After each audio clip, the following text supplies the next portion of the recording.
வணக்கம்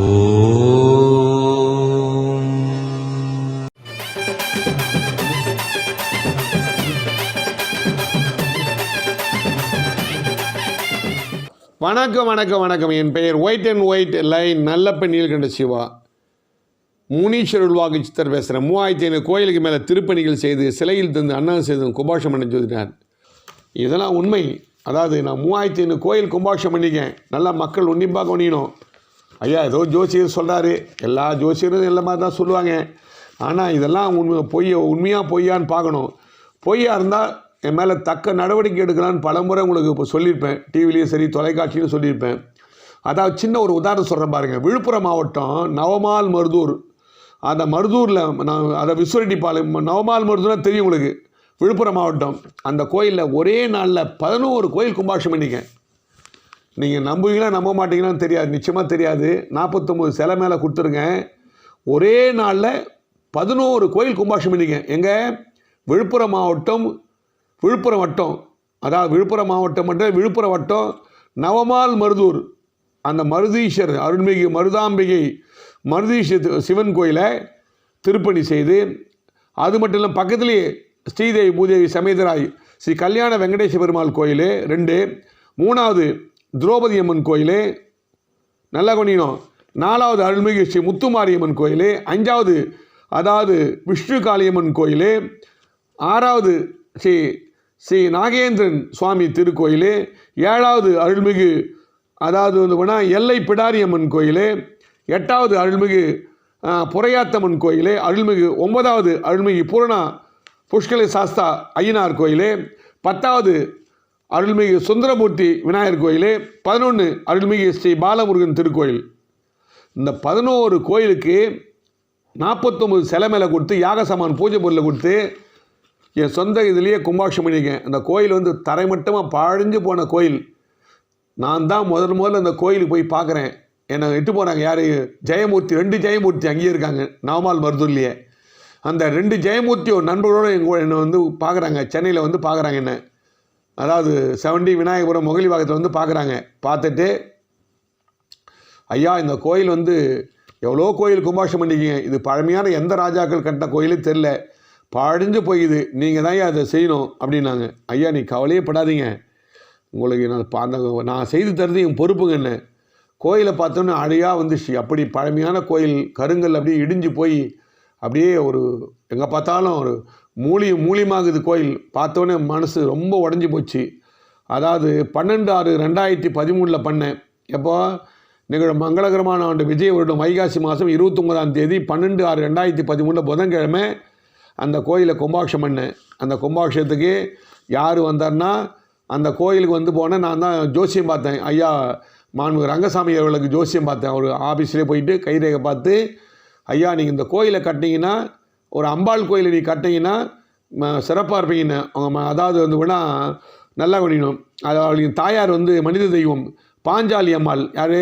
ரங்கசாமியருடைய தாயார். அவருடைய அருளாசியோட அந்த கோயிலை அதாவது மருதீஸ்வரர் சன்னதியே ஒருத்தர், அவருக்கு இன்னொருத்தருக்கு ஜோசியம் பார்த்தேன். யாருக்கு? நல்லா கவனிக்கணும். மருதீஸ்வரர் சன்னதி ஆன்மீக செம்மல் அரணை செல்வ தொழிலதிபர், திருப்பூர் மாவட்டம்.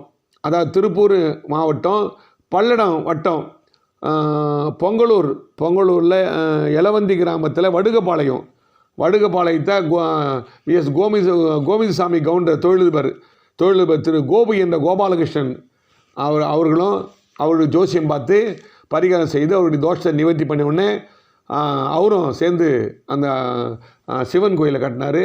ரங்கசாமி, அதாவது இப்போ சிஎம் ரங்கசாமியும், அதுக்கு முன்னாடி சிஎம் கிடையாது, நான் ஜோசியம் பார்க்க சொல்லலாம். ஐயா அந்த கோயிலை திருப்பணி செய்து கண்டிப்பாக நீங்கள் சிஎம் ஆகிடுவீன்னு.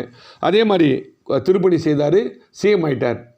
இதெல்லாம் எதுக்காக சொன்னேன்? இது அதே மாதிரி கோபு என்ற கோபாலகிருஷ்ணன் அவர்களுக்கும் காற்றாலை, அவருக்கும் ஜோசியம் பார்த்தேன். அவருடைய பிரச்சனை தெரிஞ்சது, அவர் அந்த கோயிலை கட்டினார். இது மாதிரி 3500 கோயில் இதே மாதிரி பண்ணியிருக்கேன் பாருங்கள். இந்த மற்றவங்களாம் என்ன செய்வாங்க?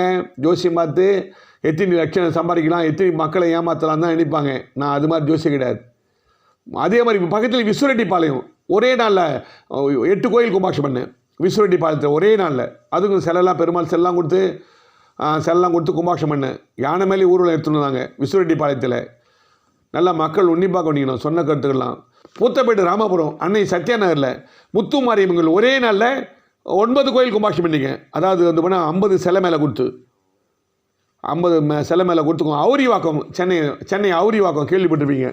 அதாவது அங்கெல்லாம் வந்து போனால் மீன் வளர்ப்பு அங்கே அதிகமாக இருக்கும். மீனவர் கிராமம். அந்த கிராமத்தில் ஒரே நாளில் 9 கோயில் கும்பாஷம் பண்ணி கொடுத்துருங்க. அதாவது அந்த இதில் அதாவது எட்டியப்பன்ற மூலிமா அவுரிவாக்கத்தில் ஒரே நாளில் 9 கோயில் பண்ணியிருக்கேன். திருச்சியில் வந்து ஒரே நாளில் 9 கோயில் பண்ணியிருக்கேன். திருச்சியில் ஒரே நாளில் அதாவது ஒரே நாளில் 9 கோயில். திருப்பெயர் என்ற ஊரில் திருச்சியில் வந்து அரியலூர் மாவட்டம் ஒரே நாளில் 9 கோயில் பண்ணியிருக்கேன். இதெல்லாம் ஒன்று எல்லாம் கிடையாது. அதே போன்று காஞ்சிபுரம் மாவட்டம் ராவத்தனூரில் ஒரே நாள் 5 கோயில் கும்பாஷம் பண்ணியிருக்கேன். விழுப்புரம் மாவட்டம் கம்மந்தூரில் ஒரே நாளில் 9 கோயில் கும்பாஷம் பண்ணியிருக்கேன் கம்மந்தூரில். இதெல்லாம் பழமையான கோயில் எங்கே இருக்குதோ அங்கெல்லாம் போவேன். அங்கெல்லாம் போயிட்டு யாரை கூப்பிட்றாங்களோ அங்கே போயிட்டு திருப்பணிக்கு செய்து சிலைகள் தந்து அண்ணா செய்து கும்பாஷம் வாங்கி தருவேன். இது வந்து ஒரு உலக சாதனை. இது முறையாக அதனால்தான் நான் பண்ணுற கும்பாபிஷேகம் எந்த விதமான தோஷம் வராது. யாரும் இறப்பு ஏற்படாது. அந்த தலைவர்களுக்கு யார் கோயிலில் வந்து செய்கிறாங்களோ அவங்களுக்கு இறப்பு ஏற்படாது, நோய் நொடி ஏற்படாது, எந்த ஆபத்தும் ஏற்படாது. நீண்ட ஆயுஷோடு இருப்பாங்க. அவங்க நினச்ச காரியங்களை நிறைவேறும். எப்படிப்பட்ட தோஷமாக இருந்தாலும் நிறைவேற்றி தருவேன். அதனால்தான் என்னை அந்த கோயிலில் அழைப்பாங்க. நானும் சும்மா போக மாட்டேன்.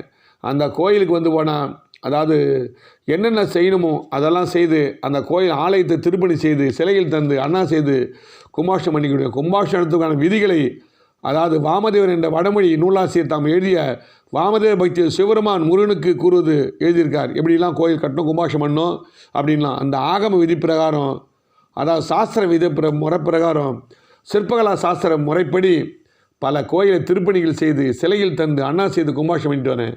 அதனால்தான் நான் சொல்கிற ஜோசியம் பலிக்குது. செய்கின்ற பரிகாரங்கள் வேலை செய்யுது. சும்மாவே ஒன்றும் கிடையாது. அதாவது நம்முடைய பாரத நாட்டு கோயிலில் வந்து கட்டங்களை சிற்ப சாஸ்திர நூல் என்ன சொல்லுதுன்னா 3 பிரிவுகளாக சொல்கிறாங்க.